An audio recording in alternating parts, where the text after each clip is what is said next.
Um, Aubrey, let's start with you. Taking a step back and looking at these results, most people were predicting that the Tories would lose these seats. But how big a win is it for Labour? So I think if you take a step back and you look since 2019, there have been a sort of string of these results, right? And so for Rishi Sunak to sort of try and brush this under the carpet by calling it midterm blues, I think that would have cut the mustard maybe a year ago, more. But now, it's not even midterm. in an election year, for these sorts of messages to be being sent by voters to the government, I think the sort of signal is getting louder and louder. Now, there have obviously been more records broken. So the swing to Labour today in one of the seats was the second highest since the Second World War. Again, the Conservatives losing 10 by-elections in a single parliament, the most amount in a single parliament since the Second World War. I think for those reasons, it's difficult for the government to argue this is just business as usual and the sort of fates that all governments suffer. David, could you put this into context for us? Do the Conservatives have the possible hope that a situation like 1992 might emerge, or even where the Remainers were convinced through the polls that Brexit wasn't going to happen because they were basically polling incorrectly? Is the danger here that the Labour could get too complacent and we could see a situation whereby John Major took the election from Neil Kinnock back in 1992? Yeah, I mean, I remember the 1992 election very well. I was a political journalist covering it for the BBC. And I think, there are 2 points about this. First of all, I don't think there's any danger at all that Keir Starmer and his team are going to be complacent. Actually, Neil Kinnock and his team weren't complacent in 92. The problem in 92 was that Labour put out some policies around tax by John Smith, who was the Shadow Chancellor, which the Conservatives then seized on and put forward the argument that Labour is going to massively put up people's taxes. And then Labour, 1 week or 2 weeks prior to that election, had a conference in Sheffield in which they looked like they thought they were going to win. And I can tell you the polls only really turned in that election in the last week. I don't think Keir Starmer's team, who got pretty close memories of all of this, quite a lot of people there in Starmer's team who remember New Labour being elected in 97 and they remember 92. I don't think they're going to make either of those two mistakes. The problem with that, though, is the ultra caution that they're now bringing to every statement on things like the economy, which is why they got into this mess over the 28 billion green economy argument a week and a half ago. And I think, in one sense, what we've seen in the last week to 10 days, if a week's a long time in politics, and what Keir Starmer's been through in the last 8 or 9 days is something like a year in politics. I mean, he started off pretty badly in terms of political communication. They then went through this chaos over Gaza and the private meeting that took place in October by a number of Labour candidates and Labour councillors. Yet here we are, 4 days later, 2 massive by-election victories. What will be remembered in 3 or 4 weeks' time, or indeed in 7 or 8 months' time, will be the real message out of this week.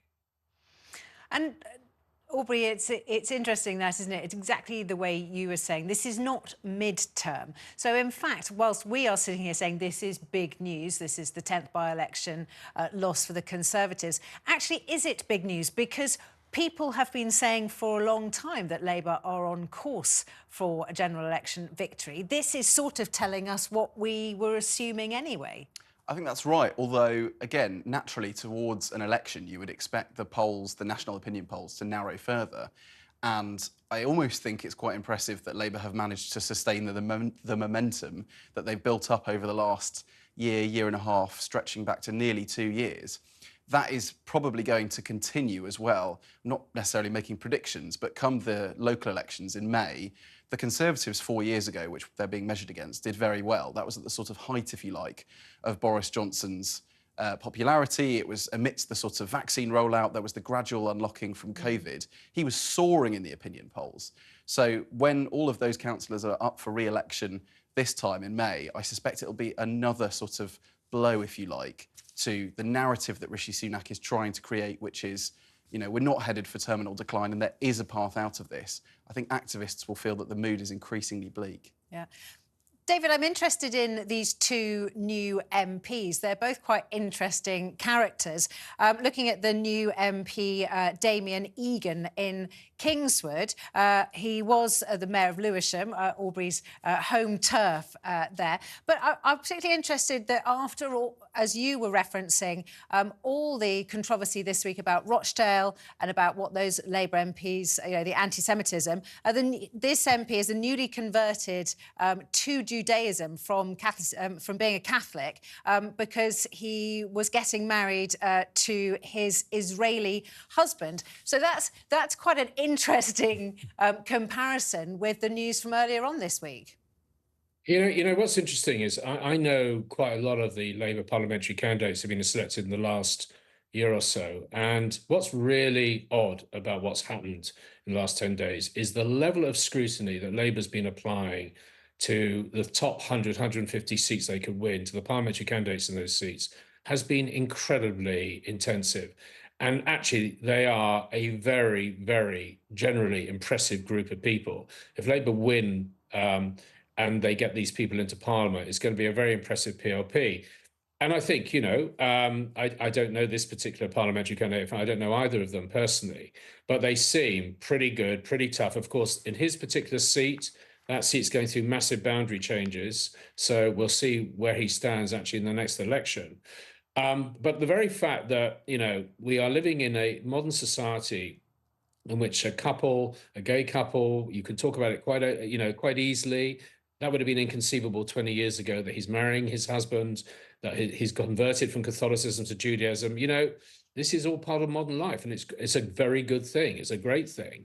But what I think we're going to start seeing after the shock of what happened with Mr. Ali, and of course Labour, now we have a by-election in 2 weeks' time where Labour, the one thing we know about that by-election is Labour won't win that by-election, because if he wins it, Labour won't stand behind him. So Labour effectively has no candidate in that by-election in what used to be a safe Labour seat. I mean, that's a pretty remarkable moment. Yeah. And I suspect the scrutiny on other candidates is now going to be even more intensive than it was up to this point. It's a remarkable thing that's happened over this particular seat, and very unusual in the modern Labour Party. And that scrutiny of candidates is particularly important, Aubrey, when you know you're going to have a very big turnover, when you know you're going to have literally hundreds of brand new MPs, green about the gills, never done the job before. We saw in 2019, when we had a lot of new MPs, a big new intake, particularly the Red Wall, they can cause an awful lot of trouble. They're not, they're not necessarily loyal. They're not long in the tooth. They don't, know the ropes so much. And Labour Party, both parties are going to have a big turnover, because we've got a huge number of MPs voluntarily standing down, some of whom have seen the writing on the wall, so are jumping before they get kicked out. And we're expecting a big turnover because there'll be a big swing from the Tories to Labour. But then you've got a situation where the whips have really got to be on their toes and know how to control this brand new school of MPs. Parliament's going to look and feel very different, probably, after the next election. And I remember speaking to a few MPs that were very angry, for example, with how the Labour Party handled the vote in November last year on a ceasefire in Gaza. And they basically said, Keir and the rest of the sort of leader of the opposition's team are too focused on the next parliamentary party. They're sort of looking too far ahead, and they're not hugging closely enough this one and making the sort of day-to-day decisions that will keep us happy. And I think that does sort of typify that Lotto, the leader of the opposition's office, are really looking ahead. They're placing huge amounts of scrutiny on their next candidates. That's partly because if you look at the number of MPs Labour has at the moment, it's about 190, 180. If you then have about 20 of those stepping down at the next election, they're going to have to double the size of the parliamentary party in order to get anywhere near a sort of decent majority. So the look and feel of the party is going to be massive if they do get a majority. With a lot of newbies. Exactly, yes. Well, we're going to focus on the woes of the Conservative Party in a moment with the rise of the Reform Party, especially in those two by-election results. And Aubrey, you're going to stick around with us. But before we lose you, David, I just want to ask you, what are the bear traps for Labour and Keir Starmer between now and the general election? It's not going to be a procession, is it? At some point, he's going to have to nail his colours to a particular mast when the manifesto comes out, which, of course, the Conservatives will be all over to pick holes in. What do you think he needs to do to make sure that he doesn't mess it up between now and whenever the general election is scheduled for? Well, yeah, they're working on the manifesto now, so I suspect, you know, you'll start getting much more policy coming from them in the course of the next month or two.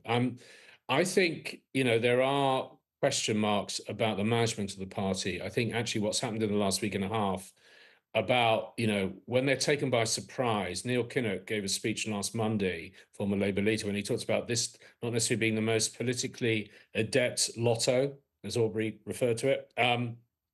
And there are, you know, politics. This is going to be an incredibly tough campaign. Whatever we know about the Conservative Party, they are going to come out swinging. They're going to come out in real trouble in terms of the attack they're now going to suffer from their right, which we're about to talk about. And they'll concentrate their firepower on Keir Starmer as an individual, on the people in the top jobs in the Labour front bench. And, you know, many of them have not fought a general election campaign before as shadow leaders. And there's going to be a lot of trouble ahead in the run up to a general election. And the real question is how much Labour are really prepared for that fight and how they've got attack lines back. And I think at the moment, what's happened to Labour in the last 10 days has actually been a big wake-up call. They didn't think they were coasting, but they thought they had enough control within the party. They knew what was going to happen. What happened a week ago is a real splash of cold water on that. And I suspect that they are now really girding up for a fight, and they're looking for the unexpected. And how quick they are to react will be a big test of how well they're going to actually be able to win a majority. Because as Aubrey said, they have to win well over 100 seats to win a majority, 120 seats. And they have to get a bigger swing than Tony Blair got in 97. That is an incredibly tough thing to do, even when you're 20 points ahead in the polls with 6 or 7 months to go to a general election.